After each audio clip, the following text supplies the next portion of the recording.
Ang kwentong ito ay hango sa totoong buhay. Karanasan ito ni Noli.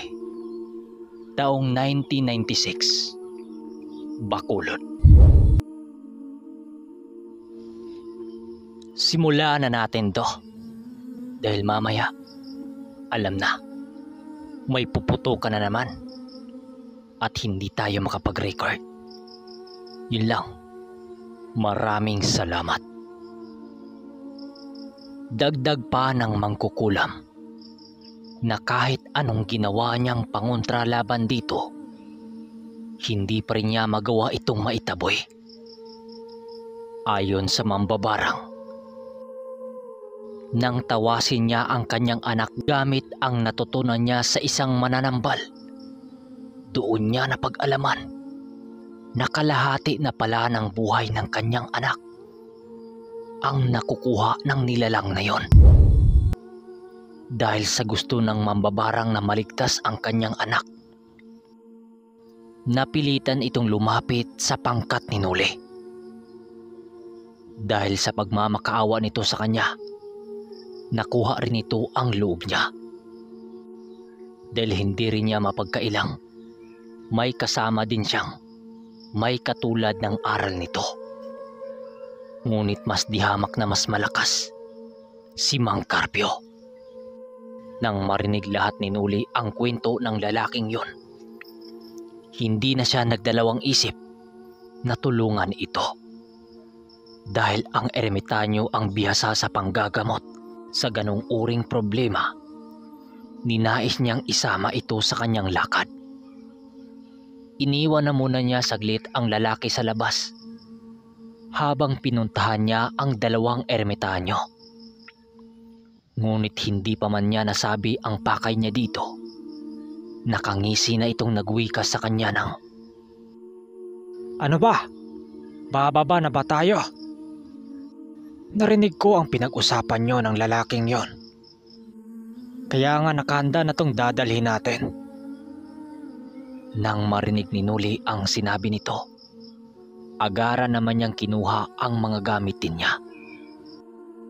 Dahil sa silang apat talaga ang magkakasama kung may kaharapin silang ganong problema, kaya't kasama nila ang lalaking mambabarang papunta sa bahay nito habang nakasakay sa mga kabayo. Nasa 6:00 na yun ng hapon nang makarating sila sa pamamahay ng mambabarang. At agad din namang naramdaman nila ang kakaibang presensya na bumabalot sa buong paligid ng bahay ng mambabarang. Dahil sa may alam si Danilo sa kaliwa, ramdam din niya ang tinatangan ng mambabarang na yon. Pagbaba nila ng mga kabayo, naunang pumasok sa bahay nito ang mambabarang. Pagbalik nito, kinawaya naman sila nito na pumasok na sila sa pamamahay nito. Pagpasok nila, bumungad kaagad sa kanila ang mga pangontrang ginamit ng mambabarang na yon. Meron ding mga kandilang itim na nakatirik sa isang altar nang siyang ginawang ritual ng mambabarang laban sa gumagambalang aswang. Napakadilim din ang looban ng bahay nito na talagang masasabi mong tirahan talaga ng isang mambabarang. Gawa ng ang tanging gamit lang nitong nagbibigay liwanag sa loob ay ang mga kandila. Ilang minuto pa ang makalipas, nasipat na nga nila sa isang silid ang nakahigang bata sa isang tahiras na gawa sa kawayan. Halos butot balat na ito at halos nakadilat na lang ang mga mata dahil sa animoy wala na ito sa wisyo. Nakatitig lang ito sa itas ng bahagi ng bubong habang hindi umiimik. Nang makita nila ang kalagayan ng bata, halos hindi naman mapigilang maluha silang apat. Ilang saglit pa, bigla naman nilang nasipat ang asawa ng mambabarang na pumasok sa pinto bandang kusina. May mga dala-dala itong gulay at mga halamang gamot na kalagay sa isang abaniko. Puryagaba ermitanyo. Mukhang mangkukulam din ang asawa ng mambabarang. Nakataas kasi ang mga buhok nito. Matapos nilang masilayan ang kalagayan ng bata, nagwika si Manong Duming sa mambabarang ng, Kailangan nating patayin. nang marinig ng mababarang ang sinabi ng ermitanyo, napatitig lang naman ito sa kanila habang sumasagot ng, "Sino yung papatay niyo, Manong?" Wika ng lalaki. Yung aswang na gumagambala sa anak mo. Alangan naman kung yung asawa mo. Nang marinig ito nila Danilo, halos naman ito nagpipigil sa kanilang mga tawa. Kailangan nating patayin itong gabi mismo ang aswang na umaligid sa bahay mo. Pasalamat ka dahil kahit papano nahihirapan ang aswang na pumasok ito sa bahay mo dahil sa mga panguntrang bigay ng albularyo. Hindi makatarungan na ang bata ang dadanas ng matinding hirap dahil sa alitan nyo ng aswang na yon. Wika pa ng ermitanyo. Ilang saglit pa, nagpapakawala na ng mga palipad na usal ang dalawang matanda. Proteksyon yun laban sa bata. Dahil alam nilang kakayanin nila ang laki ng nilalang na yon, hindi na nila tinatawag ang mga gabay nila. Bago pa man sumapit ang 7:00 ng gabi, maigi na silang naghahanda sa loob ng bahay ng mambabarang. Nang maramdaman nila ang biglaang pagtahimik ng mga kulisap sa buong paligid, alam na nilang naroon na ang kinakatakutan ng mambabarang.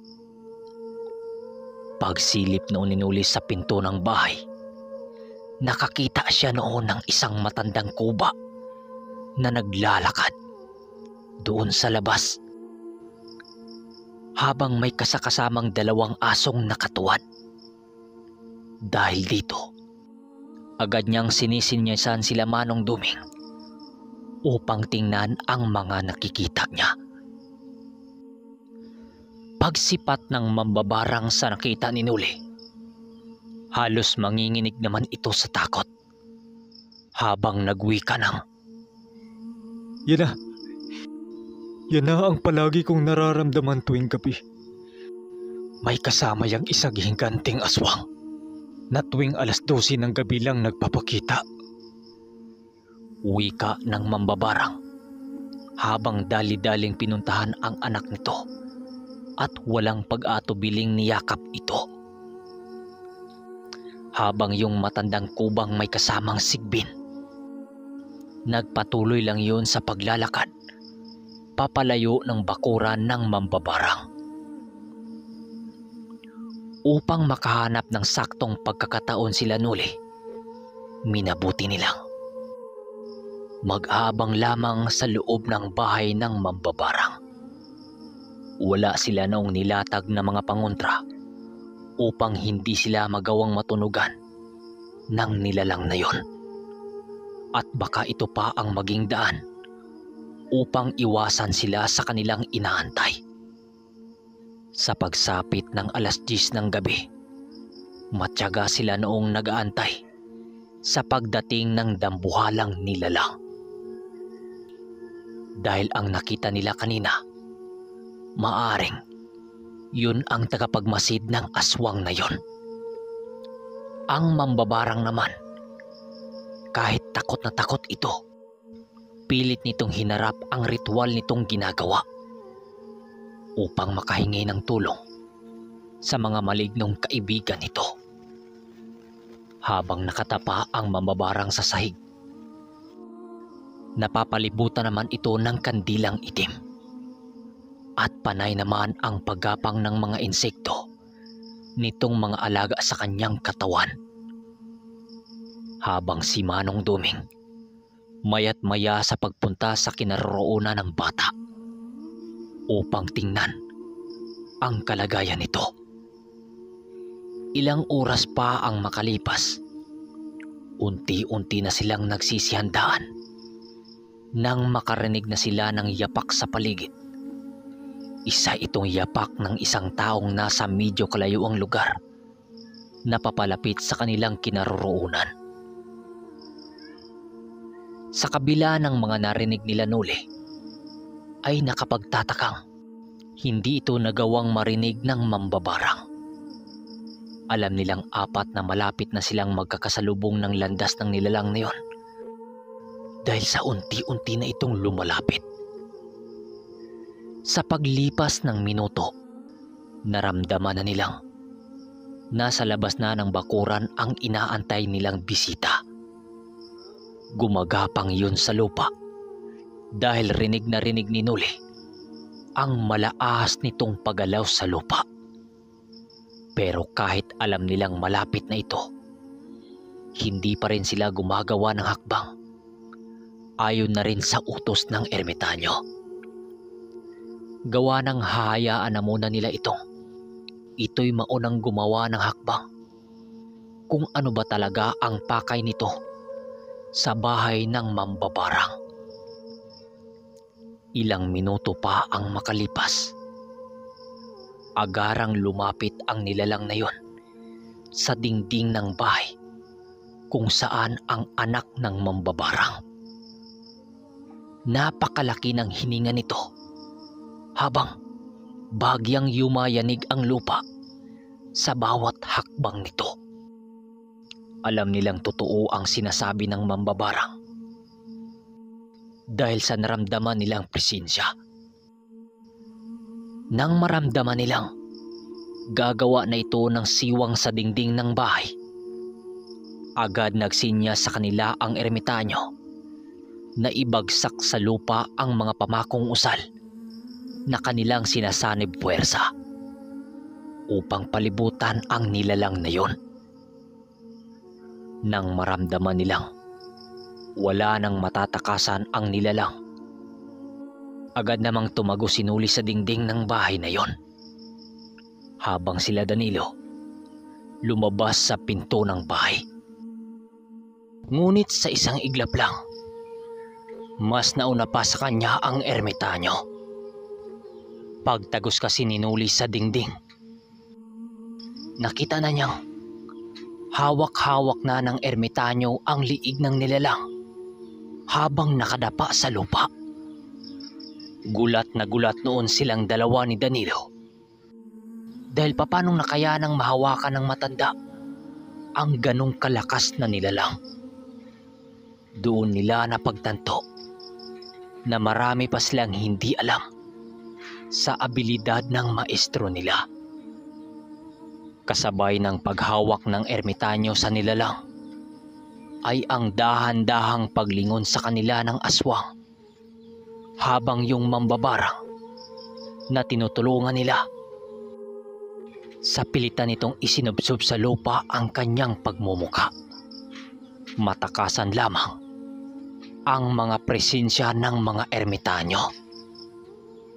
Nang mapagtanto ni Manong Duming na naghihirap na ang mambabarang, nagpasya silang hatakin ang nilalang na yon malayo lamang sa bahay nito upang doon na ito kitila ng buhay.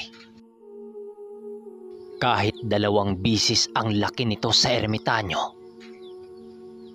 nakaya itong hatakin ng matanda nang walang kahirap-hirap. Animoy ang lakas noon ng matanda ay hindi angkop sa pangangatawan nito. Mas lalo pang nabahala ang nilalang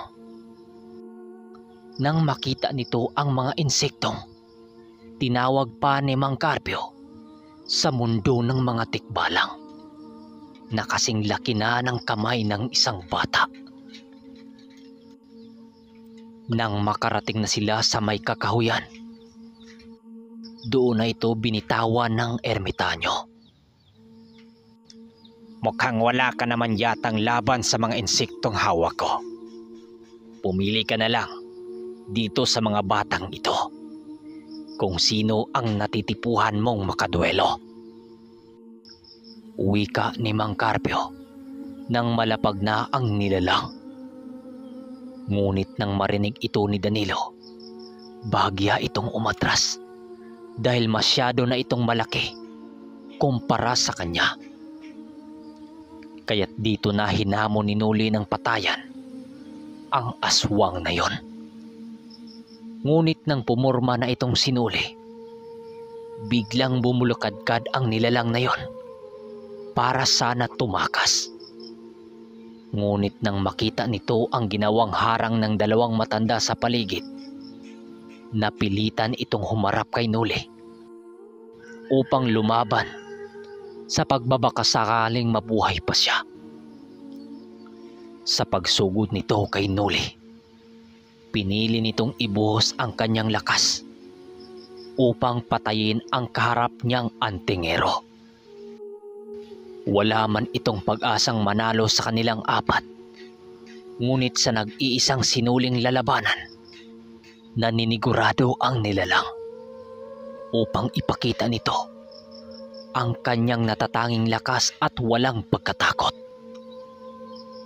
Paghampas nito sa kanya, sa malaki nitong kamay na may matatalas na kuko, agad naman siyang nakailag dito, kaya't sa katawan ng puno ito tumama. Halos mabuwal noon ang punong yon dahil sa napakalakas na puwersa nito.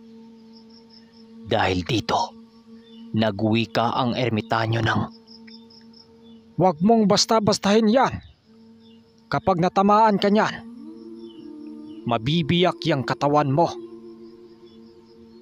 Nang marinig niya ang sinabi ng ermitanyo, kaagad naman siyang nag-ihip ng dasal sa kanyang kamao ng mga pakunat na natutunan niya sa libreta.